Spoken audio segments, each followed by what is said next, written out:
안녕하세요. 데니엘의 논투브 데니엘박입니다. 네, 오늘은 이자율 12월 동향에 대해서 말씀을 드리려고 하는데요. 지금 연준에서 기준금리 인상 발표가 있었습니다. 0.5%가 올라서 이제는 기준금리가 4.5%까지 올랐고요. 그 다음 11월 달에 PI 지수가 7.1%로 나와서 비교적 조금 더 전망치보다는 차분한 분위기로 갔습니다. 지금 현재 모기지 이자율이 어떻게 되는지 궁금해하실 텐데 30년, 15년 고정 이자율 중심으로 해서 말씀드리도록 하겠습니다. 이자율과 내년에 또 이자율 전망, 또 부동산 전망에 대해서 궁금하시면 계속 시청해 주시기 바랍니다. 네, 연방준비위원회에서 기준금리 인상 발표가 있은 후에 모기지 이자율이 어떻게 될지에 대해서 굉장히 관심이 많았는데 비교적 안정적으로 이자율이 지금 나오고 있고요. 조금 더 낮아진 상황입니다. 좀 도표를 보면서 말씀드리도록 하겠습니다. 네, 이 부분이 30년 고정 무기지 이자율인데요. 7점, 몇 퍼센트, 37%까지 간 것이 언제입니까? 10월 달, 10월 20일 정도 7.37%까지 올라갔던 것이 조금 떨어져서 지금은 좀 많이 떨어져 있는 상황인데요. 구체적인 이자를 보면 12월 15일 현재 6.13%까지 좀 하락을 한 상황이고요. 15년 고정이자를 보겠습니다. 15년 고정이자율은 최고 6.75%까지도 올라갔었는데 지금은 5.45%까지 해서 많이 좀 떨어져 있는 상황입니다. 10년 만기 국채가 3.4%까지 떨어져 있기 때문에 모기지 이자율은 좀 많이 하락한 상황임을 볼 수 있습니다. 네, 방금 그 30년 만기 기준으로 해서 뭐 이자를 받고요. 조금 더 이자를 좋게 받기 위해서는 여러 가지 방법이 있습니다만 변동 이자율을 받는 방법도 있고요. 조금은 이자를 낮출 수 있는 방법이 될 거고 또 바이다운 하는 방법도 있습니다. 2% 정도 뭐 2년 내지는 3년, 어떤 경우는 1년 정도, 1, 2, 3년 이런 텀으로 해서 1%, 2% 바이다운해서 일정 기간 동안에 포인트 비용을 내면 셀러 컨세션 형태로 하게 되죠. 그렇게 되면 1%, 2%, 1년에서 3년 정도 바이다운 이자를 낮출 수 있는 방법도 있습니다. 전문가한테 이 부분은 좀 상의하셔서 언젠가는 이자율이 좀 떨어질 거고 물론 전망은 지금 2023년도는 5.1%까지도 기준금리가 올라가고 그렇다고 해서 계속 모기지 이자율이 올라간다 이렇게 보장할 수는 없지만 지금 형태의 이자율이 유지되지 않을까라는 생각을 합니다. 7%, 7.5%, 8%까지 가는 거는 좀 무리가 있다고 보고요. 6.5%, 6%, 또 5.5%이 사이에서 계속 좀 형성되지 않을까라는 생각은 해요. 그러니까 지금 이자율 정도는 2023년까지 갈 가능성이 높다라는 게 제 생각이고요. 그렇기 때문에 어느 정도 전략을 가지고 더 이자율이 떨어지기를 기다리시는 분들, 뭐 4%대 내지는 3%대까지 난 이자율이 떨어지기를 기다릴 거야 하시는 분들은 부동산 사는 게 쉽지 않을 겁니다. 그렇게 떨어질 시기는 아마 2년, 3년 후가 될 수도 있어요. 2023년도는 연준에서도 얘기하고 있는 것처럼 지금보다 한 0.75% 정도가 기준금리가 더 올라가는 상황, 5%에서 5.25%가 계속 유지되고 2023년, 25년도에 각각 한 1%씩 떨어져서 2025년도 말에 가서야 뭐 3%까지 가는 그런 시나리오를 가지고 있기 때문에 물론 이렇게 된다라는 뭐 100% 확신은 없습니다.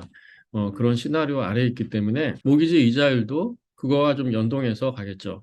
그렇게 높아졌다가 2023년도, 2025년도 좀 낮아지는 추세로 갈 가능성이 높습니다. 다만 모기지 이자율이 연준에서 발표하는 기준금리를 와 연동해서 0.5% 올랐다고 또 0.5%가 올라가는 게 아니고 방금 보신 것처럼 오히려 연준에서 0.5% 기준금리 올렸지만 어떻습니까? 조금 더 모기지 금리 낮아졌죠. 대신 또 커머셜 쪽을 구입하시고 융자를 받으신 은행권에서 변동이율로 융자를 받는 분은 이 변동이율을 계속 연동해서 뭐 매달 내지는 매년 이자율이 바뀌기 때문에 그 부분은 굉장히 좀 민감하게 작용을 할 것입니다. 지금 굉장히 많으실 거예요. 커머셜 융자를 받아서 단기 그 변동이자율로 받으시는 분들은 이 기준금리에 연동해서 계속 올라가거나 내려가거나 하는 현상을 볼 수 있습니다. 물론 지금 말씀드린 거는 30년 고정금리로 레지던셜을 중심으로 했지만 또 커머셜 같은 경우에는 이거보다 조금 더 낮은 또 SBA 융자 같은 경우에는 6% 초반대 형태로 지금하고 모기지 이자랑 거의 비슷하게 지긴 했지만 통상 조금 더 낮은 이자율로 변동 이자율이겠지만 받을 수가 있습니다. 그렇게 이자율이 지금 형성돼 있고 또 내년에도 이 정도의 이자율은 유지될 가능성이 높다라는 것을 감안하시고 주택 구매에 되셔야 될 것 같습니다.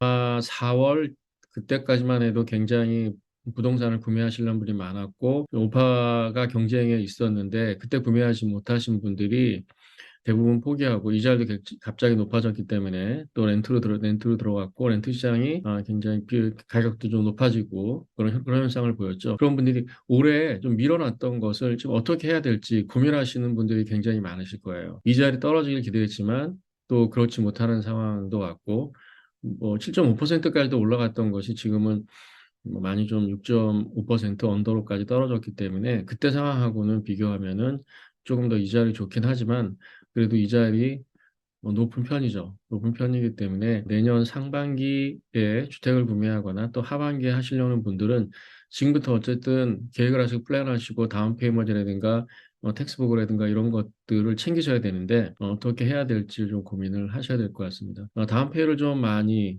준비를 한다거나 뭐 크레딧 이런 부분들 서류를 또 풀닥으로 준비한다거나 바이다운을 사용한다거나 하면은 여러 가지 기법을 좀 준비를 철저하면 늘 이자율은 좀 낮아질 수가 있습니다. 또 외국인 같은 경우에도 지금 이자율은 좀 높지만 뭐 8.875, 뭐 9.125 정도까지도 받습니다. 그 경우에도 장기적으로 외국인 융자를 받아가지고 또 중간에 한번 또 재융자를 할 기회가 있기 때문에 외국인 자격으로 주택을 구매하는 기회는 사실은 지금 굉장히 좋은 기회다라는 말씀을 드릴 수가 있어요. 언젠가 또 한번 바이오 마켓에서 또 셀러 마켓 중심으로 또 변화하는 시기가 있기 때문에 굉장히 또 주택 시장이 또 가열되는 시기가 다시 올 겁니다. 지금은 가격도 좀 하락하 있는 추세이고 오파 경제도 많이 없기 때문에 외국인 입장에서는 지금 구매를 하는데 굉장히 좋은 환경이 만들어져 있다. 라고 말씀을 드릴 수 있고요. 무엇보다 중요한 건 가격은 지금 작년 뭐 말에 대비해서는 거의 10%, 15%까지 떨어진 지역도 있지 않습니까? 그래서 내년에도 조금 더 하락할 수 있다라는 분위기는 가고 있는데 로케이션에 따라서 굉장히 천차만별이에요. 특히 남가주 지역에서 한인들이 선호하는 이쪽 얼반이나 플루턴이나 아니면 오션사이드 쪽은 가격 변동이 그렇게 크지는 않습니다. 또 좋은 물건 좀 싸게 나면 계속 더 많은 분들이 경쟁을 하고 모파를 놓고 있고요. 그런 부분을 감안하면 생각보다는 저항선이 지금 탄탄하게 구성되어 있다라고 말씀을 드릴 수가 있어요. 그래서 뭐 앞으로 어느 시기까지 기다려야 된다. 저점에서 늘 뭐 주식도 그렇고 부동산도 그렇고 사기가 쉽지 않습니다. 내년 상반기에 한번 노려볼 만도 하다라는 생각도 하고 있고요. 하반기 되면은 좀 더 많은 경쟁, 많은 그 구매하시려는 분이 나오지 않을까라는 생각도 하고 있습니다. 근데 더 이상 구매를 미루지 못하시는 분들은 상반기에 준비를 하셔야 하기 때문에 지금부터 서류를 준비하시고 다운 페이먼트를 준비하시고 여러 가지 전문가와 미리 또 융자를 받으셔야 되는 분들은 상담을 하셔야 될 겁니다. 또 관련해서 문의 있으시면 연락 주시고요. 특히 한국에서 뭐 미국 부동산 구매하시거나 지금 뭐 유학이라든지 아니면 미국으로 이주를 생각하시는 분들이 집을 사야 되는 경우 어떻게 해야 될지, 어떤 절차로 해야 될지, 또 외국 융자는 가능한지 이 부분 연락 주시면은 친절하게 상담해 드리도록 하겠습니다. 감사합니다. 데니엘의 논투비였습니다.